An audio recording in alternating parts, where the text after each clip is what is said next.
Hello, I'm Rachel and this is our microwave oven. So my name's Chris. I'm a PhD student at UCL, and today I'm going to be using the microwave. Okay, so my name is Matt Chapman and I'm a PhD student and I'm going to cook today. A big microwave experiment. Yes, I've been living here for about 5 years now, and I wouldn't say I use it every day, but use it quite a lot, so Okay. I'd like to think I know what to do with it. Racers ready. Microwaves ready. 3, 2, 1, go.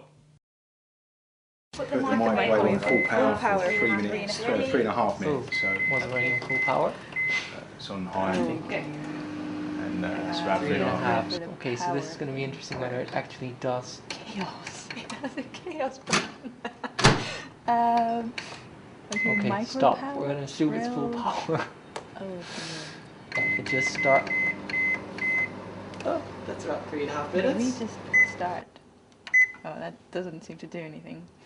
Okay, well, 3.5 minutes. I can probably do that. So we have 3. Oh, that was 10 minutes. Stop. Okay, so it's 3.5, and the power. Press start.